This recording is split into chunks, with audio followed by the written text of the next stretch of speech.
President Bertoni, I have two updates this evening. My typical update is about COVID, which I do have a brief one, but we've also had quite a bit of controversy over a few library books in our high school libraries, and I wanted to just make a comment about these. Actually, a few comments. So we've currently, I want to mention to everyone that our process for selecting books has been one that's been around for many, many years in many districts, including ours. In fact, every district I ever worked in used the same process. That involves using award-winning lists and recommendations from the American Library Association. And our librarians are very adept at using this system. In addition, these books are available via the Pennsylvania eBook Consortium, which is accessible by all school libraries in the Commonwealth. So that's typically the process. We had 3 books come into question in the last week, and while I don't typically read library books, I will say that I read one of those books, and another one I saw, and in that particular book, if I could have ripped probably 3 pages out of the book that had sexually explicit descriptions, the rest of the book could really be helpful for a struggling student. Particularly in this case, it was written by a young black man who was questioning his sexuality, and that certainly could help a student of ours. But at any rate, it did have these sexually explicit pages in them, and one, in fact, was a trauma. The other 2 were not, but that was called into question. The second book I did not read, but I did see some graphic pictures that were in it. They were sort of caricature in nature, but certainly explicit.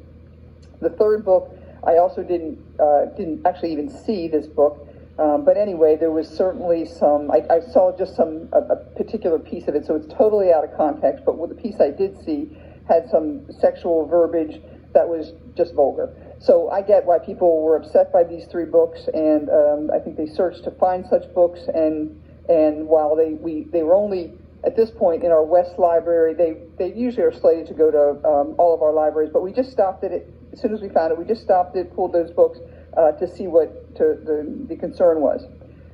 In the meantime, we have recreated a curriculum review cycle prior to the pandemic. We had one a number of years ago, and for some reason, that did not continue. We resurrected it in 2019, and we made a plan to further vet our book choices, many things, but certainly our book choices, but more from the point of view of equity, because we have so many buildings, we wanted to be sure we had equity across all of our buildings. Then the pandemic hit, and we really didn't go any further with the review cycle until this year. We've resurrected it again, but library is one of the first on the docket, so that will happen. We also have board policy and administrative guidelines that we will review, and they're pretty extensive, and so we're following them now, but we will look at them, and probably Director Houghton, we may come back with some changes as time goes on to be updated. It's been a bit since they've been updated. But basically, in the guidelines, it says that we should create, when there is a challenge to a book, or books, in this case 3 books, we create a committee, and the committee has librarians, it has parents on it. I've asked Dr. Chance to work with the building principal, in this case Dr. Barker, who should be the chair of the committee to begin this process, and we will do that. In fact, we are beginning to do that process right now. So in the meantime, as I mentioned, I've pulled these 3 books until the committee can convene and the committee can review these books. While they're pulled, they're not banned because it's not a unilateral decision. The committee will look at that. And I want to be clear that my pulling them has nothing to do with the fact that all 3 of these books were from the LBGT theme, that community. And I want to be sure that our students know that we value, we hear, and we see every student in this district. And so further, I want to say, this is going to be a pretty big committee issue, because what we need to do is, while we can look at these 3 books and look at the sexually explicit content, we really have to see whether we have to draw that line in the sand and say whatever we agree to, that is true for all of our books in our library. So it's actually a much bigger decision than just these 3 books. So I want to be clear that pulling them is not just about the 3 books. It's about where we draw the line in the sand as a district regarding any kind of sexually explicit content.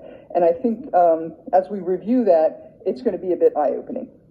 So I will end by saying that this conversation just must go far beyond the 3 books, because that would not be fair, and it would not be the direction that certainly we want to go. So in review of what I just said, we have a process in place that has worked for many years. We are putting a stronger vetting process in place going forward. We will form a committee to review these 3 books, and we will review the library content for other books that may have sexually explicit content, and so that the conclusion we draw is something that we agree to for all of our libraries with all of our books in our school district.